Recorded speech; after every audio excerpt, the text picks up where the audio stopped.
The world is mourning the death of Britain's longest-serving sovereign, Queen Elizabeth II, and is preparing to mark the start of a new reign.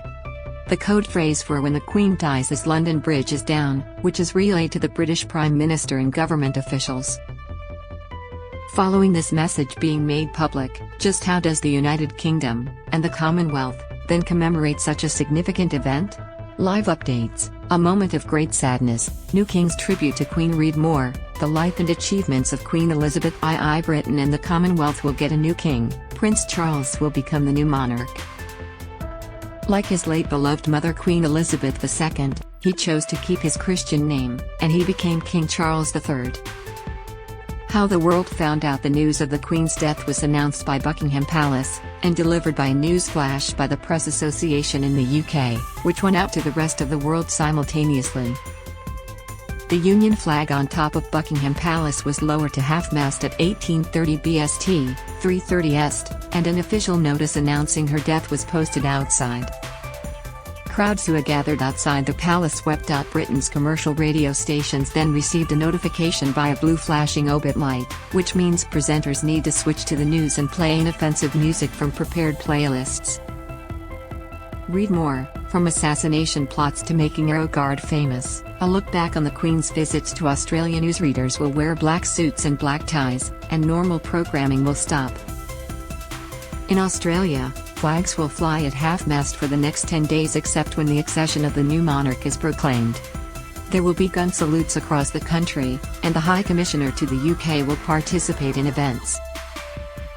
There are 10 official days between her death and when Her Majesty is laid to rest, with ceremonial events to take place throughout the period. Here's how the Queen's life will be officially commemorated. Read more: Operation Unicorn. What happens after the Queen's death in Scotland? Date: Day is the day of Queen Elizabeth II's death. Today, her passing was announced by Buckingham Palace. The royal family website was replaced with a simple message confirming her death. A traditional announcement was placed on the gates of Buckingham Palace as the country goes into a state of mourning and flags have been lowered to half-mast. The King, the Queen's eldest son Charles, issued an official statement with Buckingham Palace letterhead 30 minutes after the palace announced his mother's death. The statement from His Majesty the King said, "We mourn profoundly the passing of a cherished sovereign and a much-loved mother. I know her loss will be deeply felt throughout the country, the realms and the Commonwealth, and by countless people around the world. A public service will be held at St. Paul's Cathedral in the evening. No members of the royal family will attend. The King will be visited by the Prime Minister at some stage today."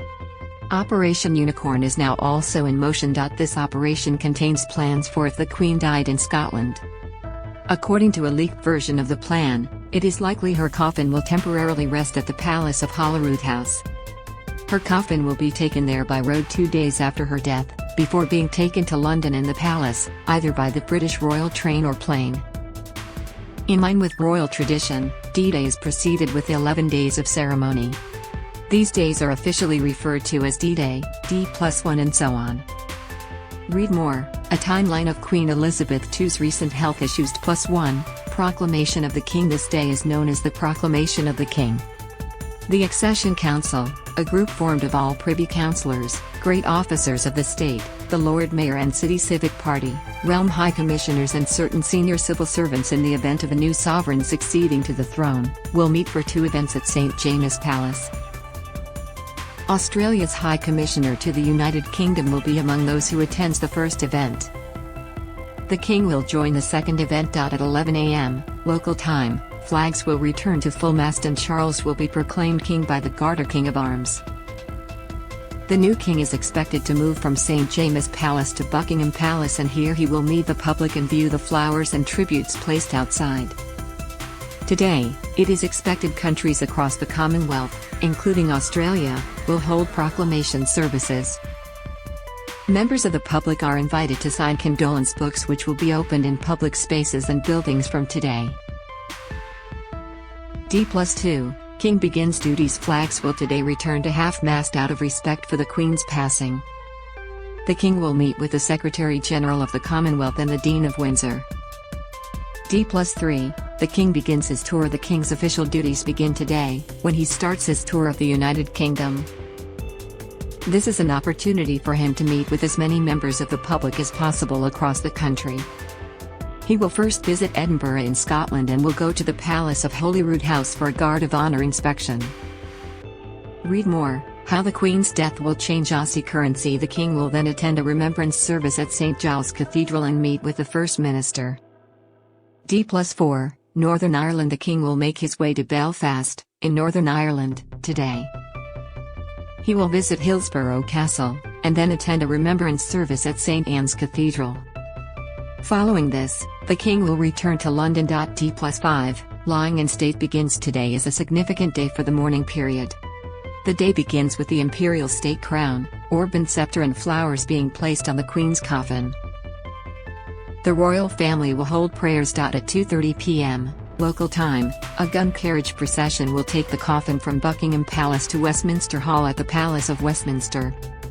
Here, it is expected members of the family and palace staff will walk on foot behind the procession, which will travel past the Queen Victoria Memorial and onto Pall Mall, through the Horse Guards Parade, Whitehall, Parliament Square and into New Palace Yard. Read more: Australians can expect shock to system from new king at 3 p.m. local time. The coffin will arrive at Westminster Hall and be moved inside. A short service will be held by the Archbishop of Canterbury with the royal family in attendance, before they return to Buckingham Palace. From here, the lying in state begins. It will continue for 5 days, with hundreds of thousands of people expected to visit the Queen at Westminster Hall. Read more: a look back on the Queen's visits to Australia. +6, country in mourning. No public events are to take place on this day and the King will not be seen in public. D+7, King resumes tour. The King will go to Cardiff, Wales today, to attend a remembrance service at reign.The Cathedral, visit the Senate and then have an audience with the First Minister at Cardiff Castle. Members of the public will be invited to attend the reception at the castle. From here, the King will return to London in the afternoon, meeting faith leaders at Buckingham Palace. A vigil will be held at Westminster Hall in the evening, attended by members of the royal family. D+8, world leaders arrive. World leaders, dignitaries and officials are expected to begin arriving from around the globe today. The King will meet with Governors General and Prime Minister from the Commonwealth realms at Buckingham Palace. D+9, funeral arrangements underway. With 1 day to go until the Queen's funeral, the royal family will be briefed on funeral arrangements. A reception for foreign royals will be held at Buckingham Palace, followed by an evening reception for foreign leaders and dignitaries. D+10, the Queen's funeral. Today is the day when the United Kingdom and the world says farewell to Queen Elizabeth II. It is an historical and momentous moment that will be remembered throughout history. The lying in state ends at 8:30 a.m. local time. 2 hours later, the Queen's coffin will be moved from Westminster Hall to Westminster Abbey. The funeral will begin at around 10:50 a.m. local time, and finish at 12 p.m. From here, a gun carriage procession will take the coffin back past Buckingham Palace, arriving at Hyde Park Corner at 1 p.m. The coffin will then be moved onto a hearse and begin its journey by road to Windsor Castle, where a committal service will be held at St George's Chapel at 4 p.m.